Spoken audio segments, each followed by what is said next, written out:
Hi guys, it's me Queen Dora.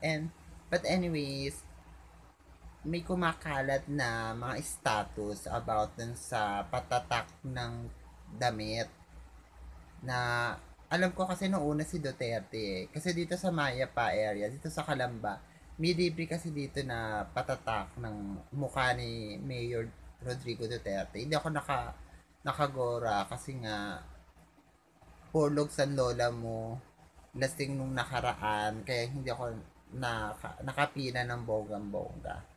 Yun, di ba? Pak! Ganon. So, may nag-status ang friend kong si Rona Ramos. Hi, Rona. Ang kalukalike ni Pia Works back na Becky. Ang ganda ha. Fierce yung mata mo, sis. Diba? Pak! Pierce. Kung Pierce, diba? Raban. Ayun nga, anong damit na patatak kay Binay? Diyos ko.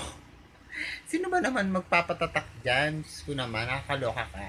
Sino ang magpapatatak ng damit na may Binay dito? Siguro sa Makati meron. Diyos ko, huwag nyo nga ululin ng mga tao. Ang taas na ng ratings ni Mayor. Congrats. 35 siya. 35% siya. Yung sa iba, nasa 25. Si Grace ko. Diyos ko, naunahan pa ni Marimar si Miriam. 2% lang kay Miriam. Ano, minagic nyo na naman?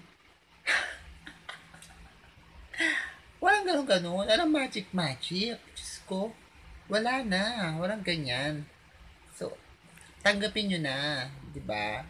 Tsaka sa Vice President po, ang iboto niyo po si Marcos o kaya si Chis Escudero. Wag po si Sko, walang walang kaalyado ni Marimar, ni Pino. Diyos ko, tigilan niyo ako kasi wala akong bra. Diba? Yung mga damit na ganyan nagpatatakas, sige, go. Go lang kayo. May karapatan naman din kayong umano. Pero syempre, parang nakakatawa, di ba? Na parang, di ba? Ay, ano to, si kay Bina, ito kay Grace. O, sige, kayo na, go. Kasi wala naman din.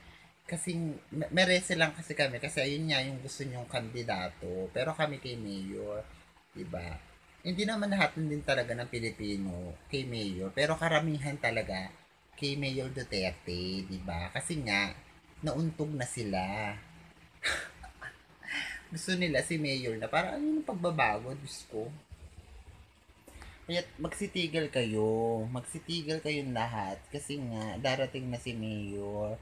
May 9 na. Vote wisely, guys. Kasi ano nga, pangmanika nga yung buhok ko. Kulay white.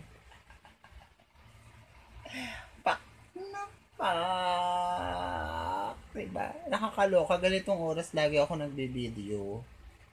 Diba? Diyos ko, tigilan niya, Binay. Tigilan nyo na yung pag-e-eksena nyo ng ganyan. Diyos ko, May 9 na. Malapit ng May 9. Ilang tulog na lang. Botohan na. Kaya kumain ka na lang ng chocolate. Pumunta ka ng duty free. Anihin mo lahat ng black chocolate. Pamigay mo. Diba? Trademark nyo naman yung black chocolate. Diyos ko, kalok kayo. Pero talaga kasi, sa akin lang, na talagang may dayaan na eksena. May dayaan. Kaya, magpakaano na. Kasi, Neng, Diyos ko, pag natalo si Mayor, magkaka people power 3, Diyos ko. Di ba? Kasi halos naman lahat, kay Mayor naman talaga, alam naman nila yan.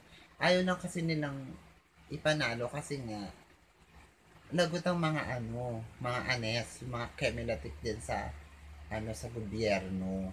Diba? Kaloka kayo. Kaya Diyos ko, manahimik kayo. Diba? Kasi inaantok ako. So, pak na pak! Yan, hindi kasi ako narampa kaya hindi ako nakapag-videos ng bongga sa kalsada. Naglalakad, naka-brush up, naka-makeup, soon. Kasi ang lala pa ng tagyawat ko. 'Di ba? Buti pa yung tagyawat ko loyal. At eto pala guys, yung iba gusto ko ma-meet, pero parang nabobrokot ako kasi nga, baka mamaya eksena lang nila yun. Mga mabulaklakang ano, di ba? Tak, ganyan. So, sa mga manliligaw ko, ha, be alert kasi darating na ako. Sa babush, good night. Matutulog muna ang queen of the very, very queen. Pa, na, pa.